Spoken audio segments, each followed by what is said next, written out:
Hey guys, welcome to Write Bites, a series of 10-minute episodes on writing, marketing, and freelancing. In this episode, we're going to be talking about imposter syndrome, and I'm going to be giving you 3 strategies to beat imposter syndrome now and throughout the rest of your career.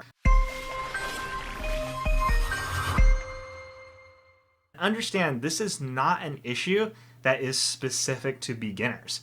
I know people who have been in the game for 10, 15 years and still struggle with this. And you'll find that simply having experience, simply knowing how to do something, isn't usually enough to fully beat that imposter syndrome. You need a clear strategy, and that's what we're going to cover here. So, 3 strategies. Number 1, identify what a non-imposter would do, and then go do it. So a lot of people, the biggest challenge with imposter syndrome is that it's usually vague. You know, you don't necessarily know why you feel like it. You just think, hey, this person's legit. I'm not, or I'm not really sure if I'm legit. How do you beat that? You get specific and ask yourself, what can they do? Or what about them? What qualities about them? What masteries? What specific achievements have they done or can they do that I don't feel like I could match? What is that gap? What's the thing that's keeping me from being a non-imposter? And then go try it.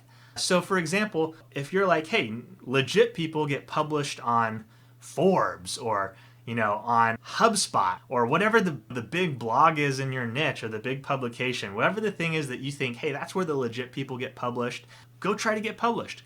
Go look through what's getting published and pitch something that you think could get on. Strategize. What are the types of posts that these publications want, and then send it to them. You'll find that it really doesn't have anything to do with quality and expertise.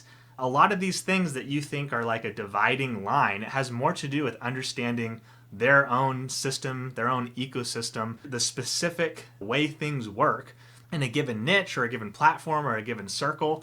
And if you're just intentional, a lot of times you can infiltrate these things and you can accomplish something that you previously may have thought was outside of your depth. In a similar example, if you think, hey, real pros, they're publishing case studies about how they got 100% ROI for a client. Well, have you ever tried to get 100% ROI for a client? A lot of times, like if you're just a blog writer and you're just writing blogs, you don't even have a chance to get 100% ROI for a client. Companies that you're working with probably isn't even telling you about their stats, So put yourself in a position where you could actually find out, the impact that you're having. Put yourself in a position where you work with someone who's trying to increase their ROI by 100%. So difficult to find someone who wants that. Go put yourself in a position where you can actually try something. If you're not in a position where you could fail at something, it's very unlikely that you're going to have a chance to genuinely succeed at it either. Like sometimes you have to force yourself into these roles, into these gigs, into these opportunities that really stretch yourself. And this kind of translates into the second strategy, which is go deeper on your skill set. There was a point maybe 4 or 5 years into my career where I had my lead generation cooking for me. I was bringing in like 30 to 40 leads per month. And out of those, I'd close maybe 5, 6, 7 that were like the top paying ones. Pretty lucrative, like 6, 7, 8K website projects that took me like a week to do. And then, was getting some pretty good recurring blog post gigs that would pay me $2,000, $3,000, $4,000 a month. Everything was working really well for me, but it wasn't stretching me. Like I wasn't really learning anything. I was working with a lot of the same types of businesses. I knew what they needed. I could do a great job for them.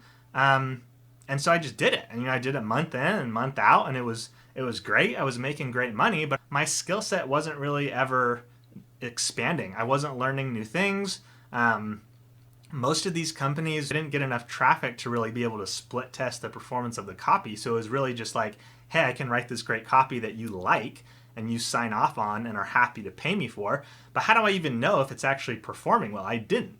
And so it was one of those things where I could continue along in that vein. But at the end of the day, how do I actually know if I'm good? I don't, because I'm not putting myself in a position where I can actually fail at what I'm trying to do. And that's why a lot of people, end up in these situations where they're 15 years deep in a career and they kind of have this imposter syndrome because they don't actually know, like, if I had to actually profit through the conversion rate of my own copy, could I pull it off? They don't know because they've never been in a position where they could actually fail. They never worked with a client where they're actively testing it and saying, hey, this did not perform. And so you have to be willing, at that point to go out and put yourself in that position. And it's a little scary. It absolutely is, but it's the only way to grow. If you're not uncomfortable, you're probably not growing. That's the second thing. The third thing is understand that mastery really comes from the ability to replicate something consistently. A one-time result is not enough to feel secure in your mastery on something. One of the first content marketing clients I worked with, I doubled their traffic in about 6 months. And it felt great. I felt like, I feel like I really have a handle on how to bring in real monthly SEO traffic for this client. Or, worked with a client for the first time who I got a markedly increased conversion rate on a landing page. And, feels great. But again, one time isn't enough to really know for sure. 2 times isn't really enough to know for sure that you can do it. I don't know if there's a magic number on, hey, once you do it X number of times, that all of a sudden imposter syndrome goes away forever. But I do know that imposter syndrome is usually linked to this question of, hey, maybe I've done it once, but could I do it again? Or I've done it twice, but could I actually do this the next marginal time? Is there a high likelihood that I'm going to fail in the next try? The reason it's called imposter syndrome rather than just being an imposter is because the people who are dealing with this have actually succeeded a lot of times. You've had success in the past. You've had stuff that worked, but maybe you're not sure if you could do it again. You're not sure if you really deserve to be in the conversation that you're currently in. And a lot of that sometimes can stem just from the fact that you actually don't know yet if it's replicable. If you have one big client that you've worked with for a long time, you don't actually know, could I replicate the success I've had with this client with another client? And the only way to know for sure is to go try it with another client. It's not the type of thing that just magically disappears. You have to actually go do the work to indicate to yourself that, hey, I can do this consistently. And consistently does not mean 100%. You're going to find, especially if you're kind of in more of the marketing side of things, there's so many variables that affect marketing that you have absolutely no say in. Even on the copywriting side, product fit. Product market fit has more to do with the success of any given landing page than the copywriting does. There's all these variables that come into it that can affect performance. So it's not like you're looking for 100% success rate. It's more just looking for that knowledge that, hey, I can go in and if I work consistently with a bunch of clients over time, I'm going to succeed with most of them. So those are the 3 things kind of to recap real quick. Identify what a non-imposter would do and try it for the first time. Be willing to go out, if you're someone who's never even worked with a client where they're split testing or where they're tracking any sort of metric, go prioritize finding some of those clients. 2, go deeper on your skill set and look to really understand the deeper side of what you're doing.